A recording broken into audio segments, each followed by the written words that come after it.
Broadcast is We live. are live. Hello, everyone. Happy Wednesday. Welcome to another episode of What is School For? My name is Dr. AI.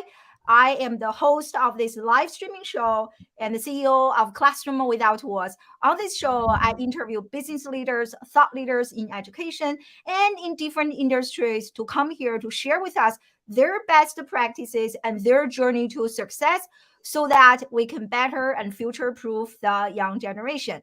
Today, I am extremely excited and honored to have Ian Barkin on the show to talk about something that I'm super excited about, which is the future of work, intelligent automation, which I don't know much yet, but I have started learning. And so, for those of you who don't know who is Ian, he is an entrepreneur, investor, LinkedIn learning instructor. I was telling you that I actually started watching his LinkedIn course. It is so good. I will share the link in the chat box in a few minutes.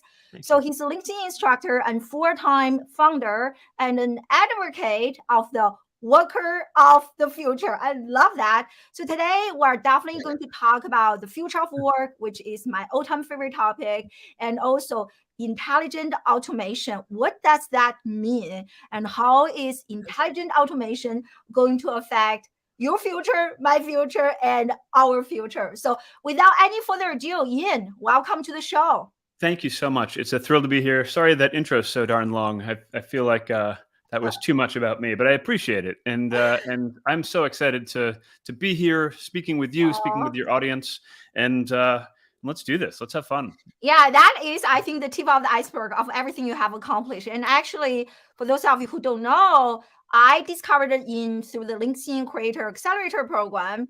And I had the honor to do the program this year, and Ian did the program last year. So after we connected on LinkedIn, I started to look at your profile. And I was like, oh my God, so impressed. I have to interview this person. But I just didn't know if you have the time. So I was really excited when you said yes to me.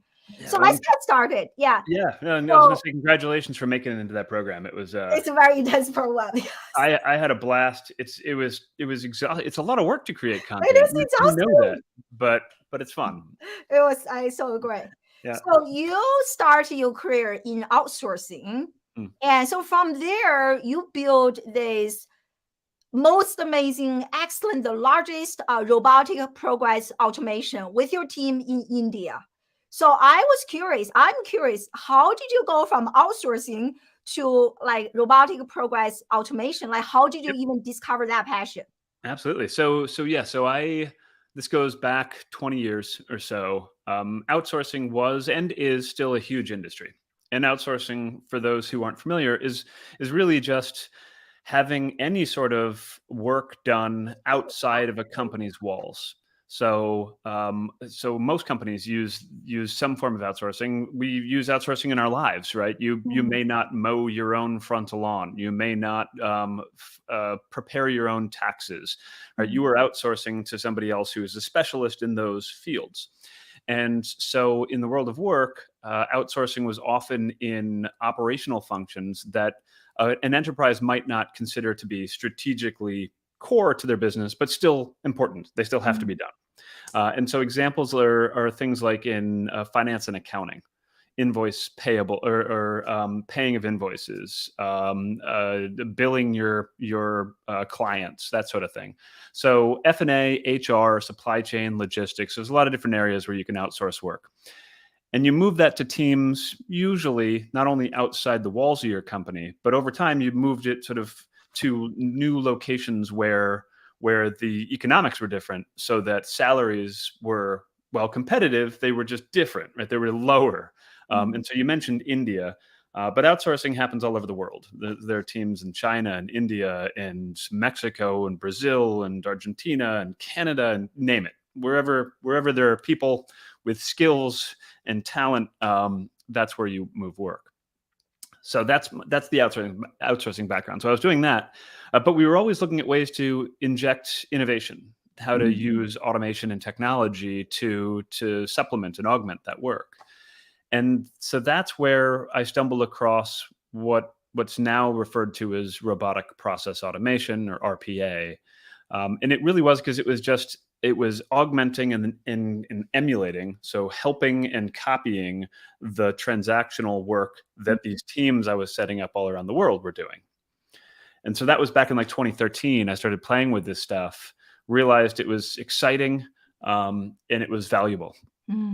And so, as you mentioned, I with 3 co-founders set up a firm that helped big companies understand what the stuff was and where it might apply to them, and then strategically don't just adopt stuff because it's there, right? Don't buy shiny technology because it's shiny. Figure out how to truly use it well. So we focused on process optimization, simplification. You fix your process before you digitize it concepts, and then we help them actually use these software configurations, these robots we were referring to them as. And so we implemented robots, and we managed robots for enterprises all over the world. And we had the luck of really great people, really hard work, and really good timing. And we grew this company from 2014 to 2018, and then I sold it. Sold it in 2018. Wow, this is amazing. I actually watched a YouTube video where I saw a picture of the entire team. It's just like really amazing. So thanks for sharing that story. Yeah. By the way, we have quite a few people with us on LinkedIn Live and Amazon Live. So let me know, guys, where you guys are actually joining us live from, geographically speaking. So I would love to say hi to you. Yeah. And so I mentioned earlier in that you actually, I'm going to share my screen. About 2 years ago, you wrote a book. And it's titled, maybe I don't need to share my screen. You can just like show the book. I have the Amazon link. Copy right here. There you go. Oh, wow. How many pages? I didn't see that from the Amazon link. Looks like it's that many pages long. It's but sometimes the font is big, so it's a quick read, I guess. Oh, wow. So I'm going to share oh, wow. Hey, Troy, so great to see you. Yeah, learning good things. Yeah, I agree. And so tell us, like intelligent automation. So it sounds like a very interesting term. And so for people who don't know what this is, so can you just like simplify this term in everyday language so that everyone can make sure to understand? What do you mean by that? Yep. So it's a group of technologies that have the ability to do the stuff that humans do. And we do a bunch of different things. So if you break us down, and again, we use the capabilities we have to go on vacation, to have fun, to raise families, but to do work. And so in work, we do a few things. In work, we listen. So we hear the requests of our collaborators and our customers and our partners and our colleagues. We communicate, so we speak with our mouths and share ideas and answers to things. We execute, so we process things, we enter data, we send emails, we transact processes, and then we assess and think about it. So we analyze data, and we look for patterns, and we look to improve and augment and advance things. And so ultimately, intelligent automation is algorithms and software that do those 4 categories of stuff. And so in execution, that's really still what we're calling robotic process automation. It's the copying and pasting and transitioning and transferring data and executing usually routine transactional tasks. The ears and mouth part, you see a lot of that now in things like intelligent voice recognition and now conversational AI. So, I can't say her name because she'll answer me and start to play music or something, but the Amazon Echoes, the Microsoft Cortanas, the things we have on our phones, the Siris and what have you, that's listening to us, interpreting what we're saying, assigning meaning to it, and knowing what it should do with it. Right? Like what time is it? What's the weather outside? Yeah. Like who won the game this weekend? And so intelligent automation at the end of the day is software that does all of those things: the execution, the listening, the communicating, and the thinking and learning.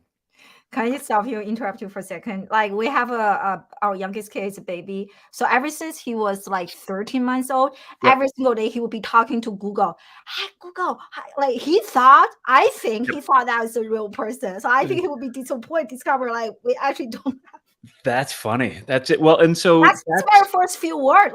Like every day he will actually go to the machine, type hi. Like it was so funny for us to watch. oh, it's and that is a digital native. So Mm, so what's fascinating there and what we see in the world of work, right, is that that child will grow up to be part of the workforce in 20 years, and mm, ingrained in them as a mm, habit is to work side by side with technology. That mm, technology augments them. My daughters do math, and I don't know that they even have a calculator. They just ask a thing to tell them the answer, and that's augmentation with a form of intelligent automation, and that happens more and more these days, and will become and is, as you highlighted, from even a very very young child. That's yeah. just the way we do things now. Yeah, I think, talking about the future of work, when it Yeah, comes to technology, many people's fear is that, oh, like I think it's already happening, right? It's going to replace so many of our jobs. yeah, we're So doomed. you Yep. mentioned in your LinkedIn course, and Mhm. I have this like, a piece of paper here. Beautiful. So you said that I think it's really powerful. I want you to elaborate. You said Yeah. that the adoption of intelligent automation presents like three unique opportunities for us. One is that we can build the bot, or we can manage the bots, or we can design the future. I Mhm. think that's brilliant. So can you please explain what do you mean by each of the three opportunities? Perfect. I was very scared you were about to test me and ask me what I the 3 like, did you were, and I actually was do like, the "Oh, course? no." Thank you for reading out the answers to me. So yeah, so, again, in that example with even a child using a conversational AI assistant, right? There's a lot of different. So let's use that for instance. So your child in 20 years or in 12 years, heck, as they learn how to configure low and no code software or write Mm, code and are able to, they could build that sort of technology. So they could build the agent assist. They can build the conversational AI. They can build all sorts of different tools that we use in enterprise and in life. Um, Now that's a relatively sophisticated task, although the democratization of the building blocks is coming, is continuing to come, and you mm, see that in terminology like citizen developers, like the use of configurable visual low and no code software, so you can build stuff. Um, the What was the second one? You can build, you can manage. So ultimately, you can then be supporting and managing them, in much in the same way that you become a manager in a world of work, where you're managing mm, people, right? You make sure that the people are coming into work every day, that they're learning the skills they need to, that they're transacting accurately, whatever the job is that they have, and that's still going to have to happen. You're still going to curate and manage and upskill mm, the automations that are happening in the world of work. And then the real exciting one is, if you aren't bogged down by doing all of the routine transactional stuff, if come April and you're an accountant and you're spending all of your time just entering your clients' data, their incomes and their dependents and whatever else, you're spending a lot of time entering. But if automation handles that, or if you're in a customer care environment where I'm talking to you and entering all your information into systems, or I mean, name it, or you're a doctor, you're a lawyer, you're a scientist, where a lot of the routine is happening for you, you get to think bigger thoughts. mm, You get to start to think about, what is the actual outcome we're going for here. We're going for a happier customer, a happier employer, or employee. We're going for really good straight through processing. We're going through for just better outcomes in general. And so you get to be an experience designer, a mm. process designer. And that's exciting. So those are, I mean, and certainly there's all sorts of different shades in there, but the key is these technologies.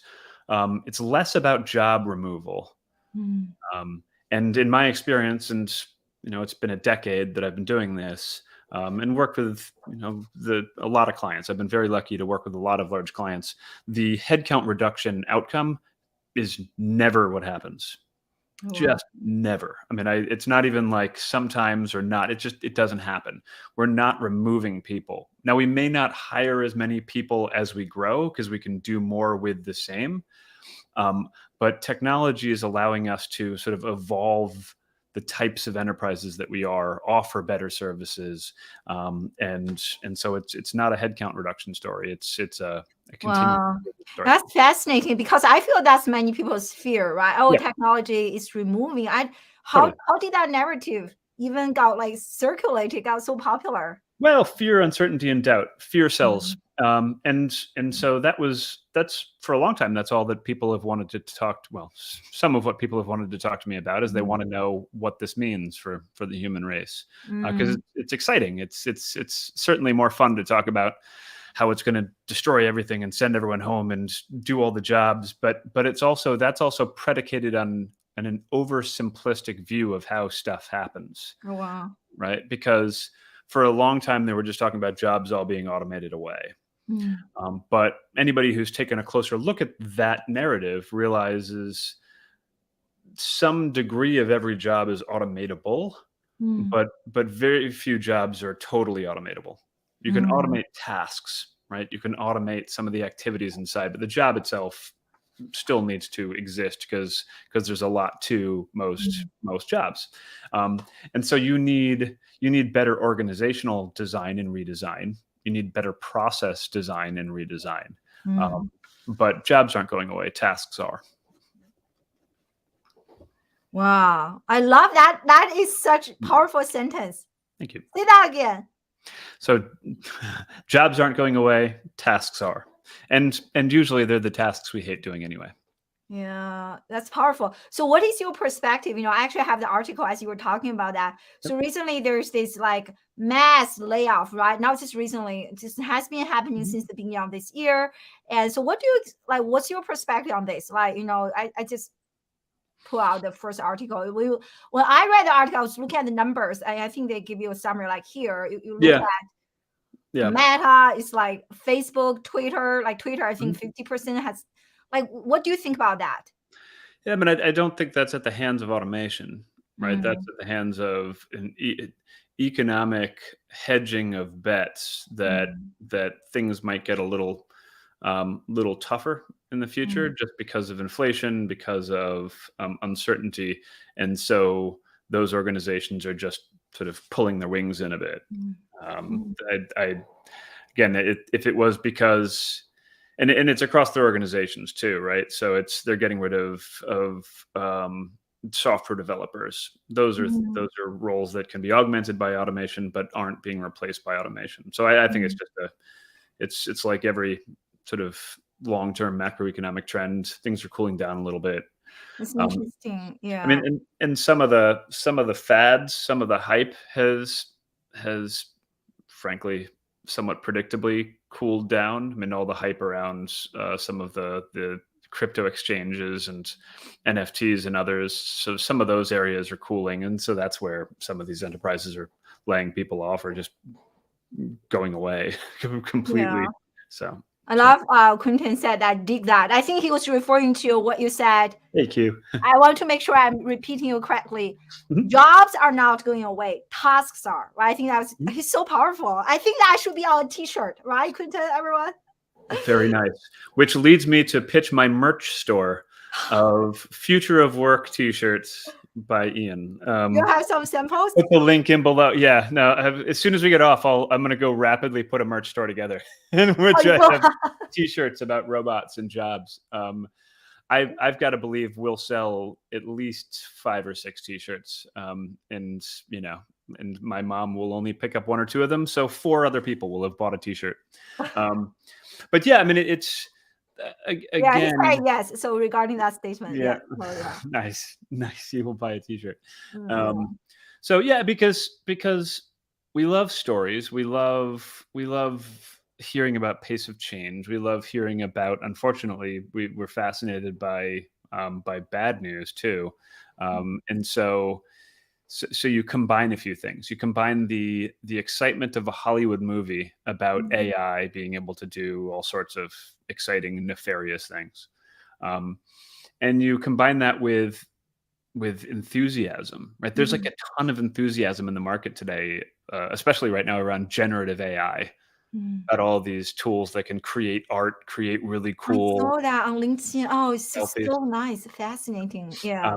It's interesting, but I mean, again, like the Chat GPT, some of these things that can emulate conversations with a human. Um, they're cool, but it doesn't make them accurate. I literally just before we got on, I was reading someone's LinkedIn post about a GPT or a Chat GPT or a chat bot thing, AI, a chat about a division project, a problem, or some sort of math problem, where somebody asked it to do the math problem and then explain it. And so this generative AI did this spectacular job of walking you through how to do this long, sort of long form division problem or multiplication problem to come up with the answer. And it was like really well put together. The only problem was the answer was incorrect. The answer was actually wrong to the math problem. So it did a great job of putting together what sounded like a human doing it. It just gave you the wrong answer. And so, that's we're not there yet. Yeah, interesting you're talking about this because you are a content creator. I also create lots of content. So I noticed that and many of my friends, and I actually want to share this screen here. So do you know this tool called Yeah. Jasper? They I used use to have a different name. So what do you think about tools like that? Actually, many of my friends are using them to do their Facebook ads copy, social media copy, content creation. Yeah.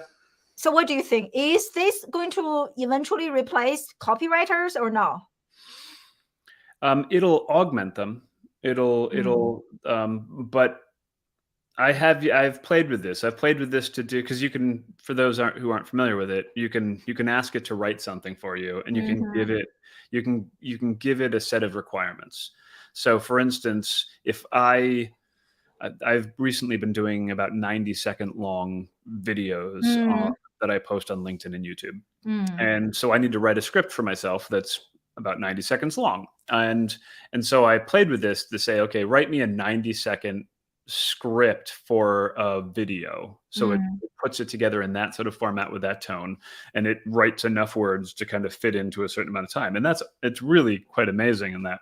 And then you ask it to tell you something. So you could say like what is generative AI? Write me a 90-second script on what is generative AI. Oh, and wow. it'll write you something that's, I mean, effectively like almost going to Wikipedia and copying and pasting, and it'll be unique. But the question is it's incapable of adding a lot of personality to it. But that's what I would bring, right, in my narration and storytelling, and actually, it's incapable of bringing story. So what makes any of our creator content catalogs so interesting is what we bring to it, not just the words we sort of stitch together. Yeah. So I guess my point of view on it is, it's interesting. It could be helpful. I mean, it is like having a research assistant who can go and pull together a chunk of words that are hopefully accurate about a particular topic. But for you to want to watch me, or for me to want to watch any of the creators that I follow, like Q, for instance, who's outstanding at his craft, the only reason that's good is not just because of the words he says, but because of the story he brings. That's so true. And there is, I mean, unless he's got an AI thing embedded in him, that's been living with him along the way. Only he knows the stories he has to bring. So that's why you watch most creators, to hear from them and learn about their stories. So. It's such a great point. I never realized that it's not just the linguistic aspect of what we say, but actually the human. So what you are saying is that human aspect will never be replaced. Yeah. I hope, right? Because it's a powerful distinction. Yes, yeah. I mean, because you can heart back at you. But Thank you right, so much, Q. because I mean, you can, and there are attempts, but I don't know. I still think we're really good at it's like when you get one of those scam texts or scam emails. Your gut says like that's just not real. I think we as social animals have a good gut about what's genuine, Yeah, and so for at least for now, yeah. generative AI and the application of AI, especially in the creator economy, is a useful augmentation. It's a useful tool for us to use, but it won't replace good creators. Yeah. So in this context, as we were talking about this, actually, I already saw about you, like left a message earlier. And so in this context, what do you think are the skills that are becoming irrelevant? And what are some of the skills that in this new age that everyone needs Yeah. to learn, either we disrupt or we're being disrupted? So what are the skills that you think are becoming less relevant? Yep. What are new skills that we need to adopt to stay relevant? So the skills that are becoming less relevant maybe is a little harder, but I mean, I would have said the ability to do math until I read that most recent post about a chat GPT bot doing math wrong. So it's sort of still useful to be able to do math and double check all this stuff. Um, but it's sort of those routine exercises. Like, I mean, because again, I mean, after you learn how to do any sort of mathematical function, you use a calculator or Microsoft Excel for the Mm, rest of time. Sadly, so those sorts of routine tasks will be handled for you. mm. The things that Like we need. routine, repetitive. Is that what Yeah, you right? yeah, Okay. yeah. And but it's tough to say. I mean, I'm certainly not saying you don't learn it because those sorts of skills are still foundational to Mm, where I'm going next, which is what we should be learning and what we should be able to do. Because you've got to understand logic and structure and sort of mm, computational reasoning, but you also have to understand design, empathy, right? Sort of being able to atomize down processes so you can build them back up and say like, how how do I get from point A to point B?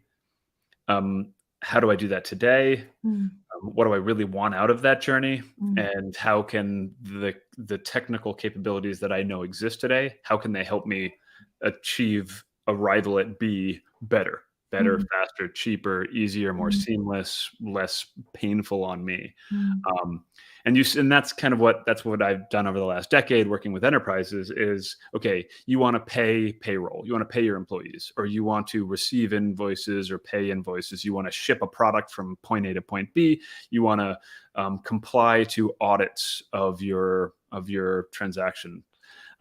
What is not Don't tell me what systems you have, or how it's always been done, or what constraints you have. Tell me what good is. Tell me what mm, the finish line looks like. And then let's take a look at the tools we have available to us today to achieve crossing that finish line mm, in a better way than you currently cross the finish line. mm, mm, So in a manual environment, we have two people check mm, this because people make mistakes. So we have to have a quality assurance layer. We were companies that joined through acquisition, so their system and our system don't really talk. So then we have mm, a third party team of humans that are doing swivel chair integration, where they're pulling data from this screen and putting it in that screen. Like, that's how we get from point A to point B and mm, arrive there. And you're like, okay, well, we can arrive better. So it's for people to understand design thinking, to mm, understand experience, sort of articulation and design, and then the application of technologies. They don't have to actually build the technologies or even mm, configure them themselves, but to know how to put those pieces together to create that outcome. mm, Those are valuable skills. mm, mm, Um, and that doesn't, I mean, and so you still need to learn, kids in school should still learn physics or math or computer science. They should also still learn history and philosophy and psychology, because those soft and hard skills together now are going to make a worker of the future in this future of work, mm. where we're augmented by technology more and more in everything we do. Yeah, I love that you mentioned soft and hard skill. I'm going to ask a question regarding that in a few minutes. So Yeah. here's a question from Dan. He's asking, one of the biggest challenges I Hmm. have found with digital hyper automation is cultural perception that it can or should be used to cut staff. Yeah. How do you educate around that misperception? Great Yeah. question. It is a great question. Unfortunately, the cut staff thing is mathematically easy, right? Because anytime you do any sort of initiative, you need to find a business case for it. So the return on the investment of an initiative has to be calculated somehow. And it's easy to say one full-time equivalent FTE employee costs us $100,000, right? Mm, Fully loaded, their salary plus their benefits plus the computer we give them, the desk they sit at, the electricity we pay to turn the lights on around them. That's a certain amount of money, and if we can get rid of 10 of those people, then we save 10 times 100, so we save $1 million. So is that right? 100,000, yes. Haha, math. So don't take it, right? You still need to learn. yeah, exactly, right? So basically, I should just shut up now because I've just proven that I need to go back to the fundamentals. So unfortunately, so Dan, you're right. So every discussion that I was ever engaged in at the beginning of an intelligent automation or RPA initiative was quantified by FTE removal. Um, it it requires that you adopt a more sort of, I guess, complicated but more advanced way of calculating impact and value. That then this is back to the destination. What are you actually trying to achieve, Mm, right? Because a company, whatever you do, and I don't know which industry you're in, but whatever your company does, a successful outcome isn't just fewer people. It's more customers paying you more over a longer period of time, right? Or it's less mistake and error that you are having to pay money to either fix or pay money to auditors because they fine you for the mistakes that you make. It's better new products. So it's better design of new products, which can come from the people who currently work for you, who realize how the things you currently sell piss off your customers. You can use their time to design something that pisses them off a little less or not at all, and they buy even more from you. Um, so some of the calculations you heard after the FTE removal stage of maturity in this adoption was things like hours back to the business. So how many hours can you give back to the business? Not that mm, you remove that person, but you just gave that person back 5 hours a week that they mm, otherwise would have spent on transactional, mm, routine, mundane stuff. It's up to you to figure out what you do with that 5 hours and how to assign value to it, mm. which is harder, admittedly. But hours back to the business, and then there are more calculations you see around customer experience, around growth and revenue oriented metrics, Mm. um, which I think are more confusing, harder for the CFO to get their head around, but certainly more valuable in the long run. Yeah. Thank you for that great answer. And I want to go back to what you said earlier in regarding hard and soft skills. So this Yes. is something that I personally spend a lot of time thinking about because I work with the young generation, like high school students, Yep. college level students. Hmm. And I really want to gauge your perspective on this. Yep. And so this is an article published by SHRM and about 3 years ago. So Yeah. they did this entire series talking about education. So Mm. this one talks about how college students are actually not learning soft skills in college. They have another article, I think, talking about they are not learning hard skills either. So in this one, yeah, exactly. So, like, what a joke, right? So, in Oh this wow. article, they Uh-huh. said something that the rise of automation means job candidates will need uniquely human skills. Mhm. So, here they listed a number of skills that are no longer in like high demand. And then here on the left side is a number of skills that are going to be in even in more demand. So, Yeah. what is your take on this? Do you agree or disagree? What do you think? Yeah. No, I absolutely agree that that's Mm, well, it's funny.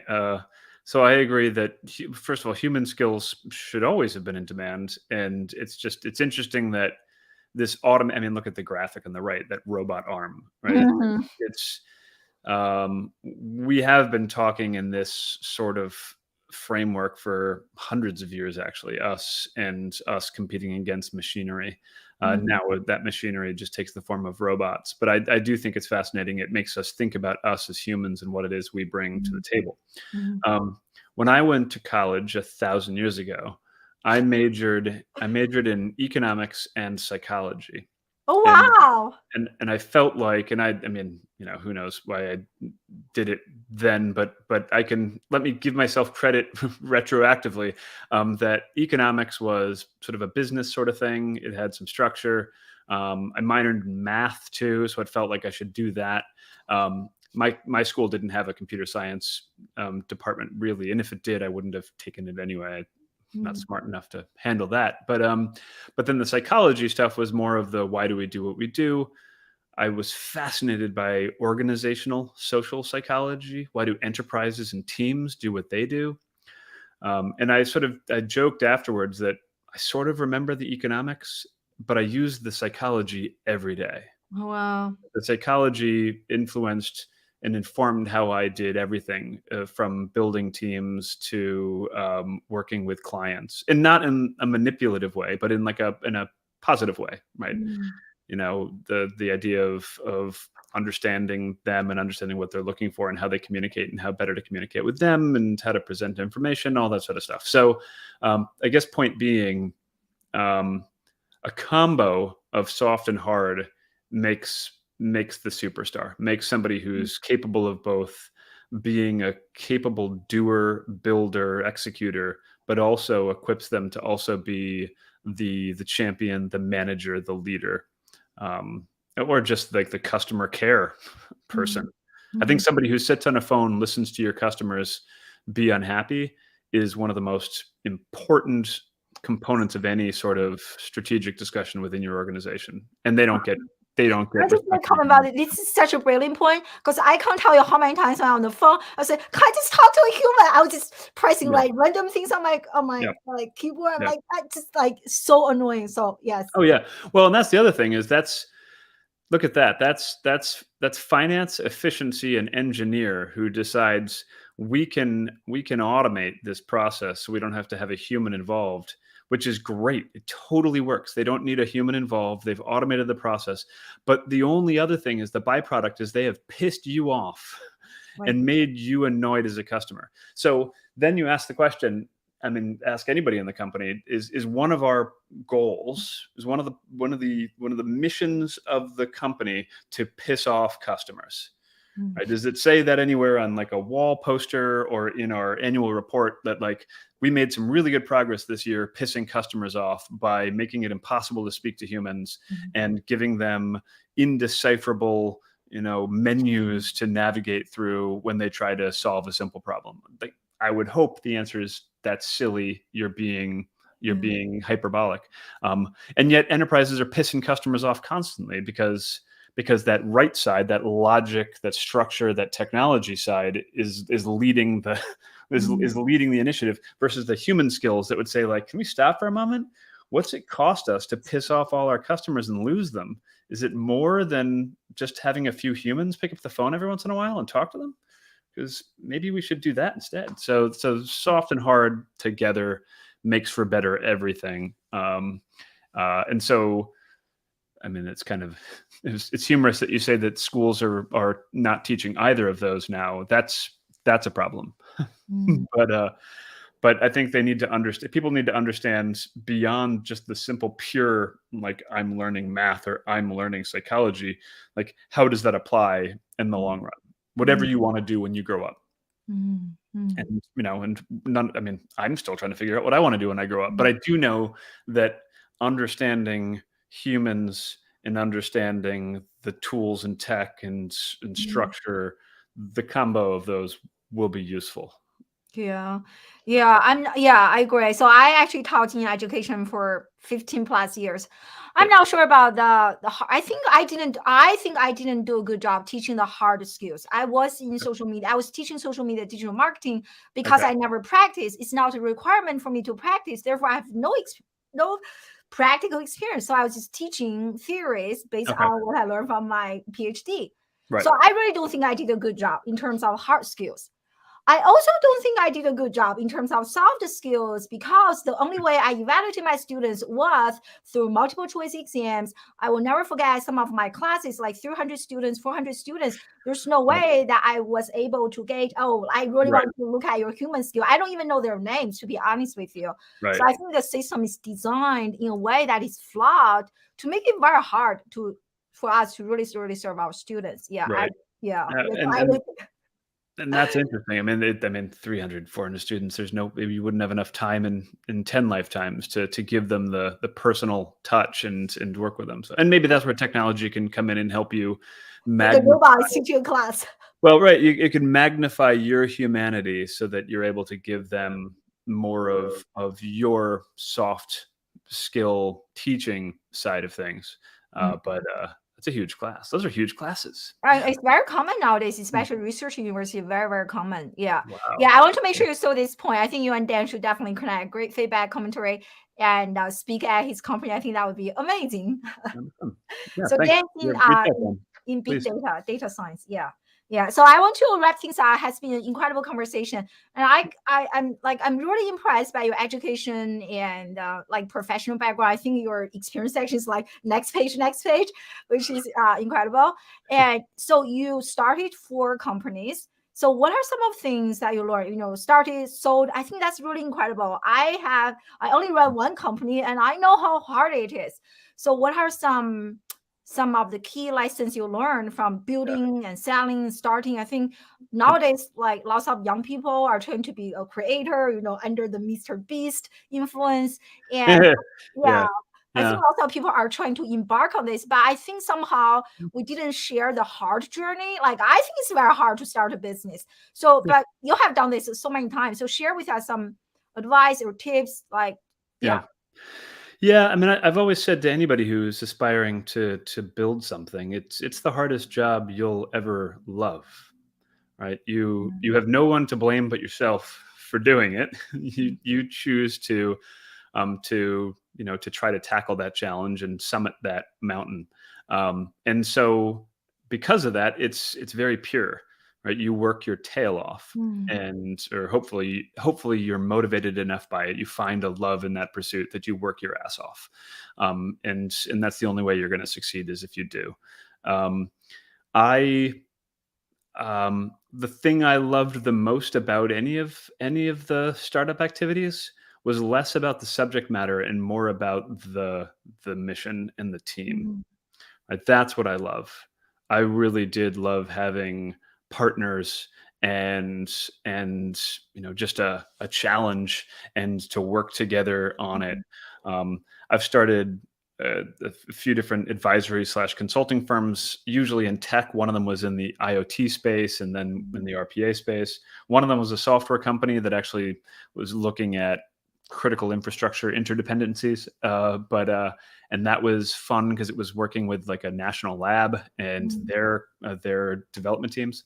And so at the end of the day, it's you got to just love the art of the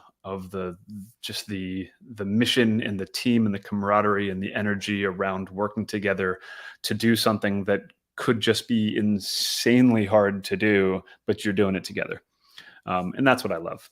I love that. So if you can reflect on your very successful career, what do you think, as we were talking about the hard and soft skills? So Ian, what do you think are the specific hard and skills that you have acquired along the way that really contributed to your own success?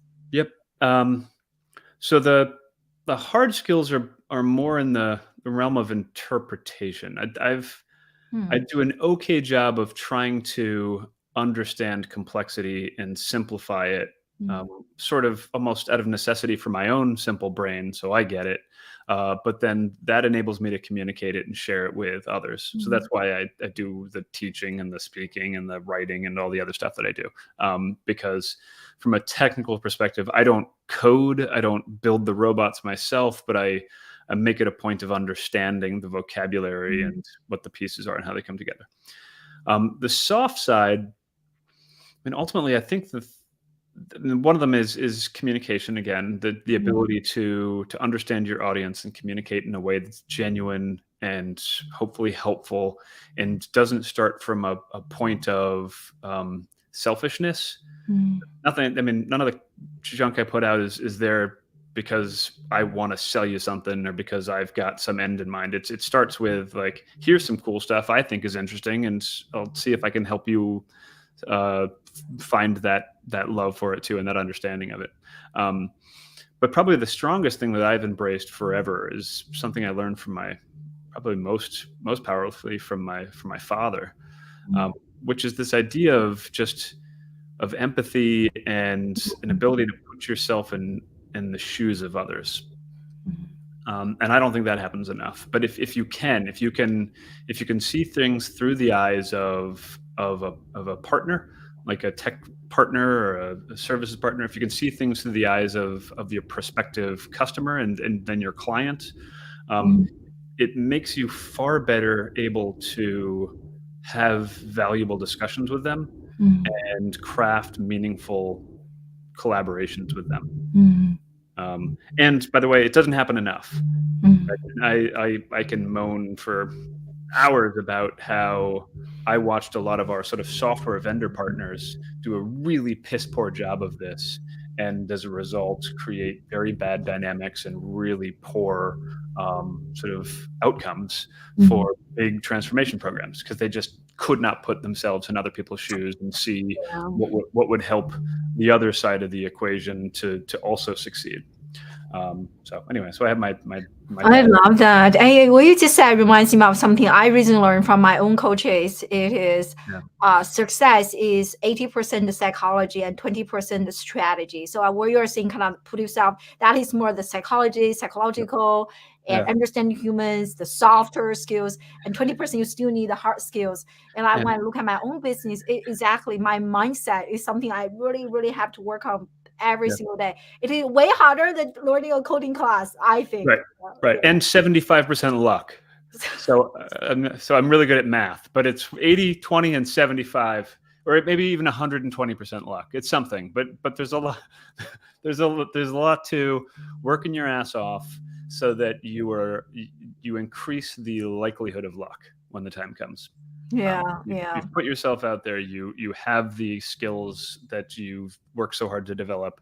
In some cases, you have the services or product that you've worked so hard to build, and you have the relationships, you have the brand, you have the experiences to lean on, and those all increase the likelihood that you just get really lucky and find yourself in the right place at the right time with the right with the right audience to I love that. sell your stuff or to work with and partner with, etc. I love that. Thank you. What a great way to end our interview. I'll share this. Dan said that magnify your humanity. I think everyone is excited for your merchandise store. We That's have right. Coming soon.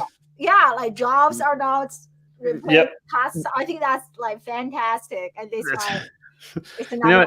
I really am going to spend the rest of the day thinking about this. Let's work on this together. If we can come up with really cool sayings and turn them into really comfortable T-shirts that look good and are. Well, I have a feel at my company, which is the best education happens outside the classroom.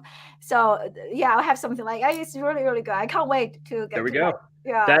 And that would not just look good on a T-shirt. That would look good on a mug or a fleece throw blanket that also looks good on the back of your couch. So there we go. Nice. There we go. Look, product placement already. That's brilliant. That's a really nice looking mug too. What is that's my logo. Classroom. I see. And I like the black matte look and the red inside. What's the bear? Does the bear have any significance? It's actually from Adobe, because I work with Adobe, just like Adobe. Gotcha. I can see here. There we go. Adobe logo. There we go. So stuffed animals as well. That's part of the merch store. So exactly. So it's such an incredible interview. I learned so much. I had so much fun. I really appreciate your communication skills and how you can simplify something really complicated. I love watching your 90 seconds YouTube videos. I think I watch all of them. I was like, this is so fun. I love how you start everyone with like kind of a book. So creative. I love it. Yeah. I have a blast doing it. I really do. It's my hobby. So I love doing it. Thank you. I love that you that you enjoy it too. That's great to I hear. really stalked you for a few days at least to get this interview ready. So I have your LinkedIn here, and please do share with us, are there some additional ways for people to stay in touch with you, continue to learn from you? And then you should definitely connect with Ian if you want to have Ian speak. Follow him on LinkedIn. But if there are other places, so let us know. Yeah, that's it. I got a YouTube channel. I got my LinkedIn profile. I've got a catalog of 5 LinkedIn learning courses. I'm actually going to film my 6th LinkedIn learning course next week. Oh, So wow. stay tuned. Wow. And I only saw one. Did you have all of them on your like LinkedIn profile and your experience? yeah, there's like an author page that has the list. It's actually in my LinkedIn profile too. Yeah, yeah. Okay, somehow I missed it. I didn't know you have 5. That's amazing. Wow. I'm not surprised at all. Yeah. It's I mean it's again I love it. I enjoy sharing what little I know, and hopefully it's useful to others, and it's also a chance for me to continue to learn too, because it's it's a good activity. So yeah, so I'm going to teach one, or going to record one next week on conversational AI. So conversational AI, yeah. some of the component under the broader intelligent automation spectrum. So, wow. stay tuned. I love that. Thank you so much. I can't wait to check out that one. I really enjoyed the one on intelligent automation. Yep. Like I'm actually learning a lot. Haven't finished, but it was great. Yeah. Yeah. By the way, thank you so much, Ian. It's such a great interview. Learn a lot from you. And I can't wait to dig deeper into your body of work, continue to learn from you on this journey. Thank you so much for spending some time out of your busy life, changing lives, to chat with us. Really appreciate it. That was a blast and a privilege. Thank you so much for having me. Thank you so much. Bye, everyone.